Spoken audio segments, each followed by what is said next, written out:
ይሄ ግድያ በዚህ የሚቀጥል ከሆነ ቶታሊ ከአርሲ ምድር ላይ የኦርቶዶክስ እምነት ተከታይ ሁሉ ጥርግ ብሎ እንዲወጣ አይፈልግም። ክርስቲያኖች አይዟችሁ፣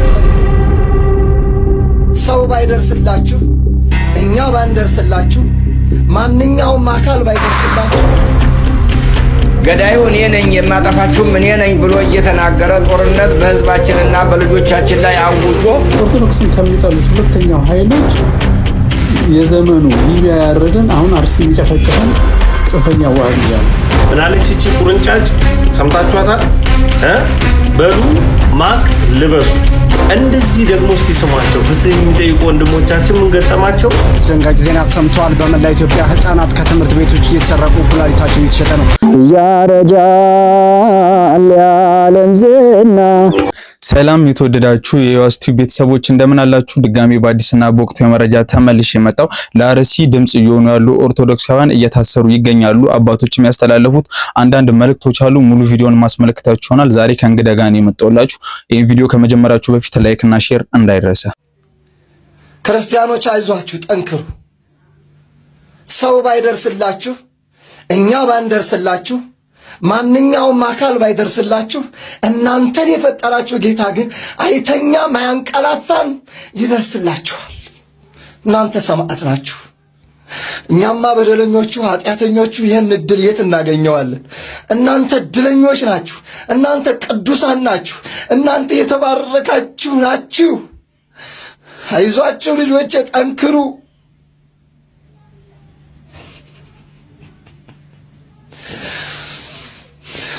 ምን አቅም አለኝ? ምን ላግዛችሁ? ምን አቅም አለኝ? ምን ብዬ ልውጣ? ምንስ አቅም አለኝ? ምን ብዬ ልናገርላችሁ? እንዴት ስለሆንላችሁ? የኔ አባትነት ከንቱ ነው። እምባዬም ቢሰማ ለመድኃኔዓለም ነገርኩላችሁ። ደም የሚያፈሱ ሰይፍ የሚመዙ በሰይፍ ይጠፋሉ። እናንተ ግን ክርስቲያኖች ናችሁ። ጽኑ፣ ጠንክሩ፣ አይዟችሁ። አሁን እከሌ ይደርስላችኋል፣ እከሌ ይመጣላችኋል አልላችሁ። እኔም እመጣላችኋለሁ አልላችሁ። አቅሜ የለኝ። የመስቀሉ ጌታ እሱ ያጽናችሁ። በመስቀል ላይ የዋለው ጌታ እሱ ያጽናችሁ። እናንተም ብሎ የመጣው ጌታ እሱ ያጽናችሁ። ሰው ብሎ የመጣው ጌታ የተገረፈልን ጌታ 666 ግርፋትን የተገረፈላችሁ አምላክ እሱ በደሙ ያዋጃችሁ አምላክ፣ በደሙ ያቋማችሁ አምላክ፣ በደሙ የመሰረታትን ቤተ ክርስቲያን ያቃጠሉትን ዝም የሚላቸው እንዳይመስላችሁ። ህንፃውን አይደለም ያልኩት፣ ህንፃውስ ነገ ይሰራል። ለህንፃው አላለቅስም እኔ። ኃያል ነው የምስራች አብሳሪው ቅዱስ ገብርኤል። አይደለም ለራሱ ለሰው ይተርፋል። ታምረኛው ቅዱስ ገብርኤል ስራውን ይሰራል። አናርድም፣ እንታረዳለን፣ አንገልም፣ እንሞታለን። ይሄን አባቶቻችን አውርሰውናል። ግን አንድ ሁነት ልንገራችሁ፣ ከእናንተ ያነሰ ጉልበት ኦርቶዶክሳውያን የላቸውም። ኦርቶዶክሳውያን መግደል ስለማይፈልጉ እንጂ ከእናንተ ያነሰ አቅም የላቸውም። ከእናንተ እጥፍ ይበልጣሉ። ነገር ግን አይገሉም፣ ይሞታሉ። ምንጊዜም ወደ ሰማይ የማትወጡ፣ በአምላካችሁ ፊት የማትቀርቡ፣ ገላችሁ ወደ ሲኦል የምትገቡ፣ አገራችሁን መኖሪያችሁን በሲኦል ስለሆነ ነው። የእግዚአብሔር መንግሥት የሚፈልግ ግን አይገልም። እውነት ነው፣ ግደሉ፣ መንግሥቱን አታገኙ። እውነት ነው፣ ጅሃድ አውጁ፣ አውጁበት፣ ግደሉን። መኖሪያችን በሰማይ ነው።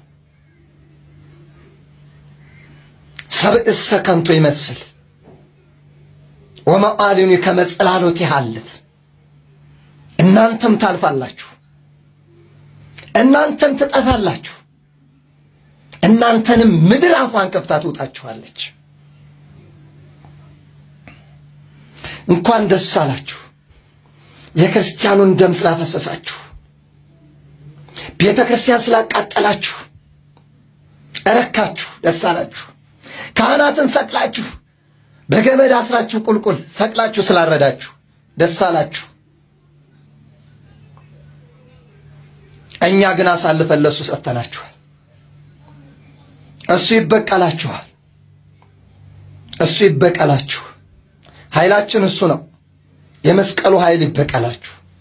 መረጃው እንደተመለከታችሁት ነው። አባታችን በእንባ ያስተላልፉልን መልእክት ተመልክታችሁታል። ኦርቶዶክሳውያን ምንድነው የምንጠብቀው? ቤተክርስቲያናችንን የመጠበቅ ግዴታ አለብን። አባታችን በእንባ የተናገሩትን ሁላችሁም ሰምታችኋል። ገዳዩ እኔ ነኝ የማጠፋችሁም እኔ ነኝ ብሎ እየተናገረ ጦርነት በህዝባችንና በልጆቻችን ላይ አውጆ ሞክሩኝ እያለ እየፈከረ ነው። እርሱን መገዳደርና ልክ ማስገባት መብታችንን ማስጠበቅ ካቃተን ማን ቢነግረን ነው የምንሰማው? ይህን የምናገረው ወይ የማስታውሰው ሞት ስለሚያስፈነድቃቸው የተራበ ሰው ሲያዩ ስለሚያስደስታቸውና የበላ የጠጣ ሲያዩና የሰመረ ሕይወት ሲመለከቱ ሐዘን ስለሚሰብራቸው ፖለቲከኞቻችን አይደለም። መልእክቱ ለሁላችን ይልቁንም ለእያንዳንዳችን ነው። አማራ ይጥፋ፣ ትግራይ ይጥፋ ብሎ ተወስኖ ተነግሮናል። ስለዚህ እያጠፋችሁ ነው፣ ለወደፊትም አጠፋችኋለሁ እያለ የሚነግረንን መስማት ካልቻል ማን ቢነግረን ነው የምንሰማው? ስለዚህ እነዚህ አብያተ ክርስቲያናትና በዚች ቤተክርስቲያን ያሉ ምዕመናን በየትኛውም ጊዜና ቦታ ጮኸው እየተናገሩና እያለቀሱ ነው።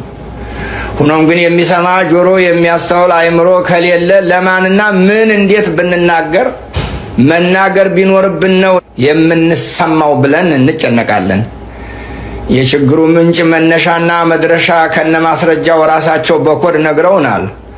አቶ ጠላቴ ነው ብለው ገዳዩ እኔ ነኝ የማጠፋችሁም እኔ ነኝ ብሎ እየተናገረ ጦርነት በህዝባችንና በልጆች ይሄ ግድያ በዚህ የሚቀጥል ከሆነ ቶታሊ ከአርሲ ምድር ላይ የኦርቶዶክስ እምነት ተከታይ ሁሉ ጥርግ ብሎ እንዲወጣ ይፈልጋል። እሱ ስትነካ ደግሞ የኛ ሀገር እምነት ከማንነትም ጋር የተያያዘ ስለሆነ ስለሚያያዝ ብዙ ጊዜ ከፖለቲካ ጋር እንትን ይባላል እንጂ ከማንነት ጋር ተያይዞም እኮ እዛ ኦርቶዶክስ የሆኑ ኦሮሞዎችም እኮ አርሲ ውስጥ ይገደላሉ። ኦርቶዶክስ ስለሆኑ አንዳንድ ጊዜ ስለሚገደለውም ኦርቶዶክስ ሲናገር እኮ የተገደሉ ሰዎች እንዳሉ መረጃዎች አሉን እኮ ሰዎች ይዛ አሁን እሱም ነው አሁን ጥያቄ የሚፈጥረው እዛ አካባቢ የሚፈጸመው ነገር ሃይማኖቱ ላይ ያነጣጠረ ነው ወይስ የብሔር መልክ አለው የሚል ጉዳይ ነው የሚነሳውና እሱንም አያይዘን ብናነሳው ደስ ይላል። ሞር የሚነሳው የእምነት ጉዳይ ነው። ይሄን የእምነት ጉዳይ ግን ወደዚህ ይዞብን የመጣው የአማራው ማህበረሰብ ነው የሚል የተሳሳተ አመለካከት አለ። ልባር ከዛሬ 100 ምናምን ዓመት በፊት የተቆረቆረ ቤተክርስቲያን ካሰብክ ሌላው ይሄን ከሰሜንም ይምጣ ከምንም ኢትዮጵያ የሆነው እዛ አካባቢ የሰፈረው ማህበረሰብ ኢትዮጵያዊ ነው። ኦልሞስት ኖርዋል እኮ ይሄ ማህበረሰብ ከኦሮሞም ከሌላውም እኮ አትለየው። ለምን ትለየዋለህ? እኔ ተወልጄ ያደኩት ጉጂ ኦሮሞ ውስጥ ነው። ከዛ ማህበረሰብ ትለየኝ አይገባም። ባህሉን፣ ወጉን፣ ቋንቋውን፣ እምነቱን ሁሉን ነገር ጠንቅቄ ያውቀዋለሁ። ማንም የጉጂ ኦሮሞ ተወላጅ በሚያውቀው መጠን እኔም አውቃለሁ። ይሄንን ከዛ ማህበረሰብ ከኖረበት አትነጥለው። 7 ቤቱን ዘር ቆጥረህ ግን አገሩ ከዚህ ነው መነሻው የምትል ከሆነ የትኛውም አገር ላይ አያኗኖረንም። ኢትዮጵያዊም ሌላ ምድር ላይ ሄዶ አይኖርም። አያስኬድም። ምክንያቱም ስቴብል ሆነን በኖርንበት ቦታ ላይ ያ ማህበረሰብ ከየትም ይምጣ የልጅ ልጆቹ እዛ ኖረዋል። ወደ ኋላ ዘሮችን ቆጥረህ ከመነሻ ሂድ ብትለው የት ነው የምሄደው? አለ ወይ እዛ ጋር ቅሬታ አለው የቤተሰብ ይሄን ማግኘት አይቻልም ዘሩ አለ። ስለዚህ የሰው ልጅ ደግሞ በዚህ አይነት ስብጥር ነው የሚኖረው። ብዙ ጊዜ እንናገር የለም ከኢትዮጵያ የወጡ ሰዎች እዚህ አካባቢ ያሉ የኢትዮጵያ ዝርያ ህንድ አለ ምናምን እንል የለም ይባላል እኮ በታሪክ እዚህ ከሰዎች ነገር ጋር አያይዘን ከሰው ዝር ጋር አያይዘን ሴማውያንን፣ ኩሻውያንን፣ ኦሞቲክ እንትኖችን ስና አፍሪካ ውስጥም የተዳቀለ ነገር እንዳለ እናለን። ይሄንን አምነህ ነው የምትቀበለው። ይሄን ዝንጉርጉር ማንነት ይዘህ ነው የምትቀጥለው እንጂ ቶታሊ አሁን ትልቁ ተልእኮ እምነቱ ላይ ነው ያለው። እምነቱ በዚህ ደረጃ ከዛ ኤሪያ ላይ እንዲወገድ ነው የተፈለገው። በዚህ የሚቀጥል ደግሞ ከሆነ ሁሉም ጋር ይሄን አይነት ችግር ነው የሚፈጠረው። ሪሊ እስልምና ውስጥ ይቀበለዋል አይቀበሉትም። ይሄውና ሁለት አህመድ እኮ እነ አህመድ ጀበል ኡስታዝ በጣም እኮ የተቃወሙት። ኡስታዝ እኮ ደመና በሚል እኮ ነው የጻፉት። አው ልክ አይደለማ። አይ እስልምናውና ክርስትናው ኢትዮጵያ ውስጥ ተዋዶ እኮ ነው የኖረው። እንዴ ህዝብ እኮ በጣም ነው እንዴ አብረን ኖረናል እኮ እንዴ። እኔ የምልህ ሰርግ ሲደገስ እኔ ተወልጄ ባደኩበት እኮ ለኦርቶዶክስ ለብቻ ታርዶ ለሙስሊሙ ለብቻ ታርዶ አብረው ግን ያን ማህበራዊ መስተጋብር ይቋደሳሉ። ይሄ ማህበረሰብ እኮ ነው ያለው። ለምንድን ነው ዛሬ መጣ አንተ አንዱን እምነት የገፋ ሌላውን ከሌላ ጋር? ይሄ የእስልምናም ሃይማኖት ፍላጎት አይደለም በፍጹም። አንዳንድ ሰዎች ከዛም ጋር ሊያያዩት ይሞክራሉ። አይደለም በፍጹም። ሌላ በጣም ጽንፍ የወጣ አካል ስፔሻሊ ፖለቲካዊ ስሜት ያለው አካል አለ። ይሄን የኛ ስራ አይደለም። የመንግስት ደህንነት ተቋማት አሉ፣ ጠንካራ ነን ብለዋል የደህንነት ተቋም። ይሄን ጠንካራ የደህንነት ተቋም ካለ ይሄንን መርምሮ እርምጃ መውሰድ ነው። እንደ ጀበና እኮ ይገነፍላል። እሳት የበዛበት ጀበና ይገነፍላል።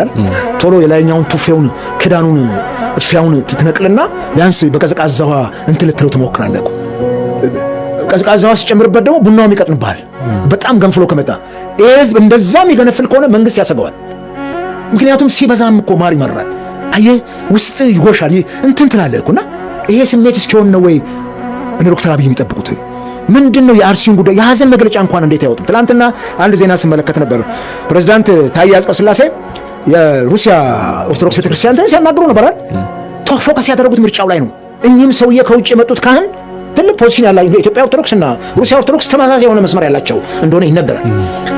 ስለዚህ ነገር ግን ፍንክች ያለ መረጃም የላቸውም። ሰውዬው ተገናኝተዋል። ለምሳሌ እሳቸውን የስላሴ መንፈሳዊ ዩኒቨርሲቲ ዲን አግኝተዋቸዋል ፕሬዝዳንቱ።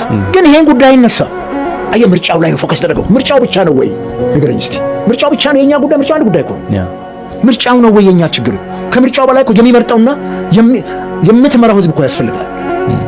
እና እነዚህ ጉዳዮች በሚዲያም ተነግረው መቆም ነበረባቸውና እኔ ቤተክርስቲያኒቷ እኔ ትልቅ አባት ናቸው፣ እናከብራቸዋለን። በአባትነታቸው ሁሉንም እናከብራቸዋለን። እነሱ ሲኖዶሱን በመሩበት ዘመን ግን በዚህ ደረጃ ሊወቀሱ አይገባቸው፣ በዚህ ደረጃ ሊኮነኑ አይገባ። በእነሱ ዘመን እንዲሆነ እንዳይባል መጠንቀቅ መቻል አለባቸውና ይሄ ሞት ካልቆመ በስተቀረ የለየለት ህዝባዊ አመጽ እንደሚያስነሳ ማየት አለበት መንግስት።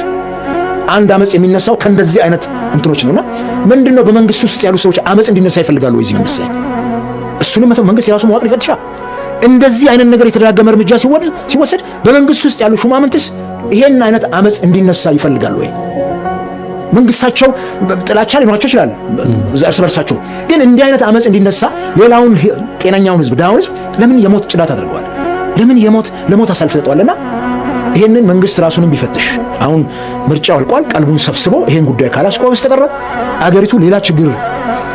ሙሉ መረጃውን እንደተመለከታችሁት ነው። ሐሳባችሁን በኮሜንት አጋሩኝ። መግቢያችን ላይ እንደነገርኳችሁ ፍትህ ለአርሲ እያሉ ድምጽ እየሆኑ ያሉ ኦርቶዶክሳውያን እየታሰሩ ይገኛሉ። መረጃውን አስመልክቻችሁ ልመለስ። ምናለች እቺ ቁርንጫጭ?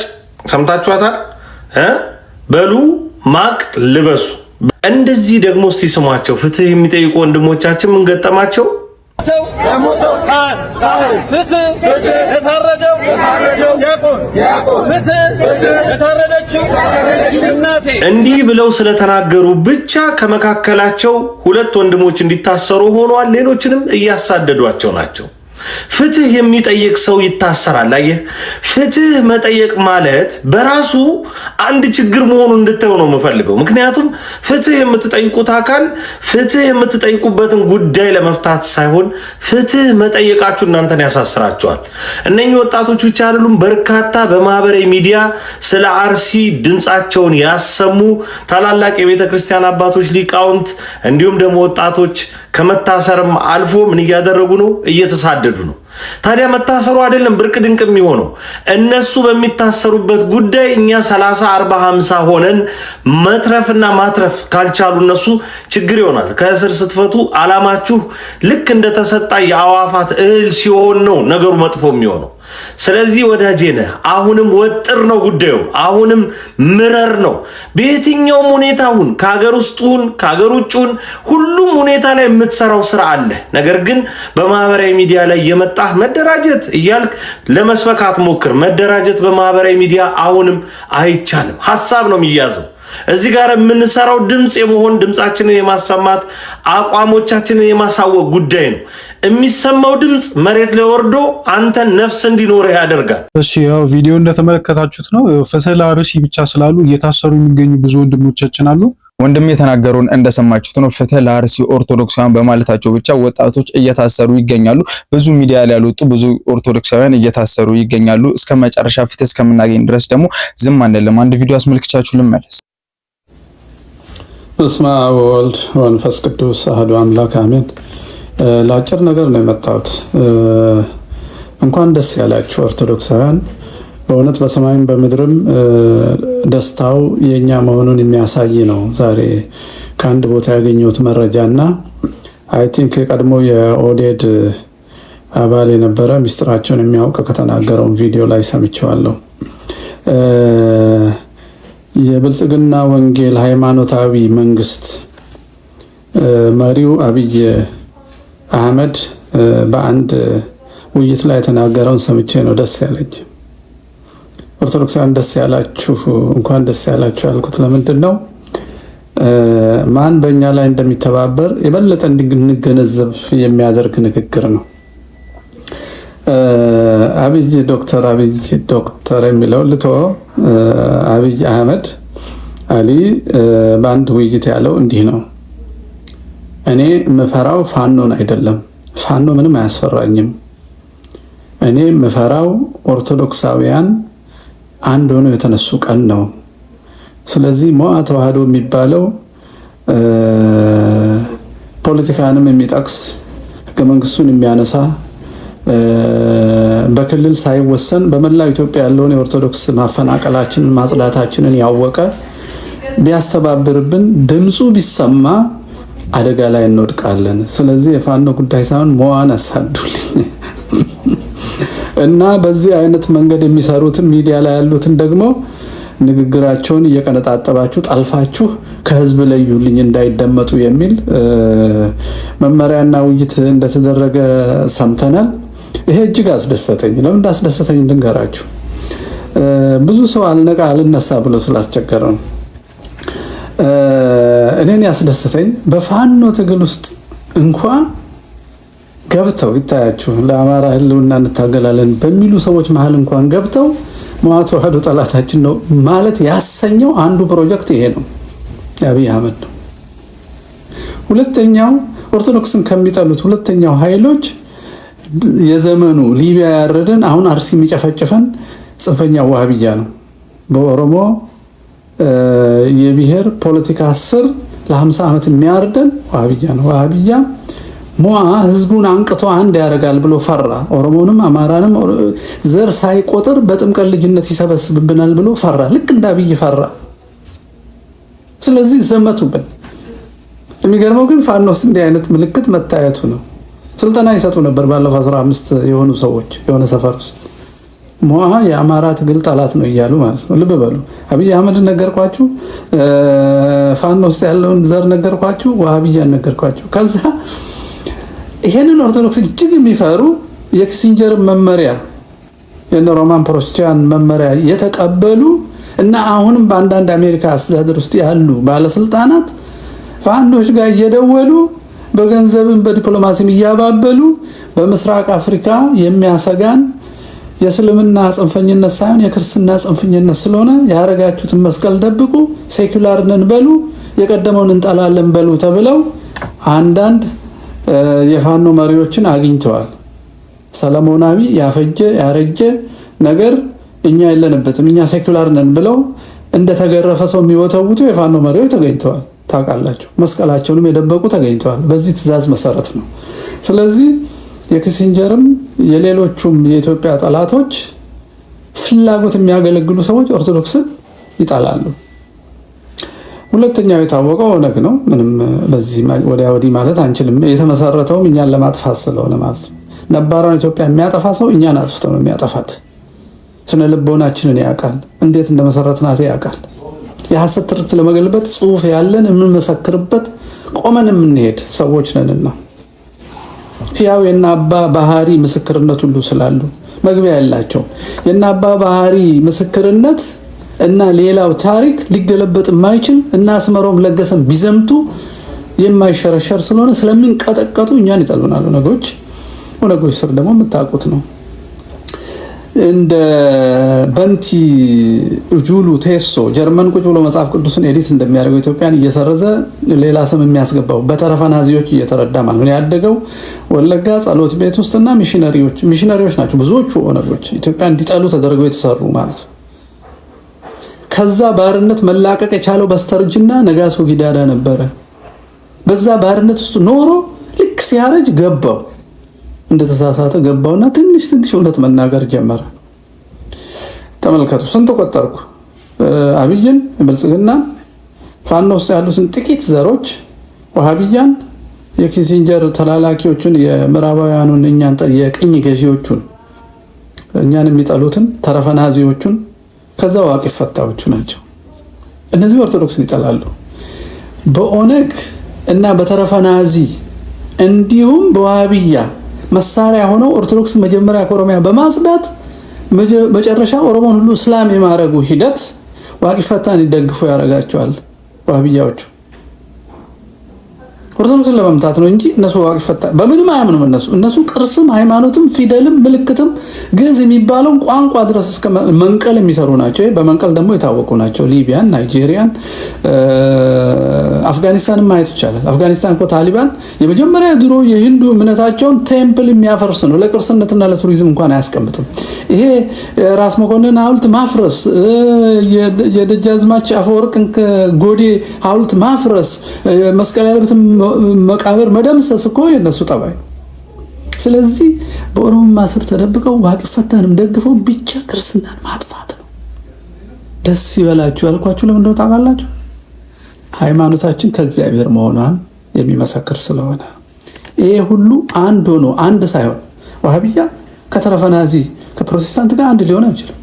ዋህብያ ከዋቂ ፈታ ጋር አንድ ሊሆን አይችልም። የብልጽግና ወንጌል ከዋቂ ፈታም ከዋህብያም ከነኪሲንጀርም ጋይድላይን አንድ ሊሆን አይችልም። ልክ ሄሮድስና ጲላጦስ ጌታን ለማጥፋት በአይሁድ ክስ እንደተስማሙ ፍቅራቸው እኛን እስኪያጠፉ ነው። ለምን ልዩ ሆነን? የክርስቶስ ልጆች ስለሆን። በክርስቶስ ላይ የማይመሳሰሉ ሮማውያንና የአይሁድ መምህራን እንደተባበሩት የማይመሳሰሉ የብልጽግና ወንጌል የዋሃብያ የተረፈናዚ የቅኝ ገዢዎቹ አስተሳሰቦች ሁሉ አንድ ላይ ተስማምተው ኦርቶዶክስ ላይ ቀስታቸው ነው ያደረጉት። ኦርቶዶክስ እንዳይሉ ደስሙን እንዳንተባበር ከደቡብ እስከ ሰሜን ምን አሉት? ነፍጠኛ ወይ አማራ አሉት። አያችሁ፣ አማራ የሚሞተው ለዚህ ነው። ኦርቶዶክስ መሆኑ የሚሞተው። ሙሉ ቪዲዮ እንደተመለከታችሁት ነው። ሐሳባችሁን በኮሜንት አስቀምጡልኝ። በመጨረሻም ሕፃናቶች እየተሰረቁ ኩላሊታቸው እየተሸጠ ነው። ሙሉ ቪዲዮን አስመልክቻችሁ ልመለስ። አስደንጋጭ ዜና ተሰምቷል። በመላ ኢትዮጵያ ሕፃናት ከትምህርት ቤቶች እየተሰረቁ ኩላሊታቸው እየተሸጠ ነው። አስቸኳይና አሳሳቢ ማሳሰቢያ። ሁላችሁም ኢትዮጵያውያን ይህንን ቪዲዮ ሼር፣ ኮፒ ሊንክ፣ ሪፖስት በማድረግ ለሁሉም እንዲደርስ አቅም ስጡት። የሳምንቱ አነጋጋሪ የሕፃናት መጥፋት በአዳማ ናዝሬት ከተማና አካባቢዋ ልዩ ትኩሳትና አነጋጋሪ ጉዳይ ሁላችሁንም ይመለከታል።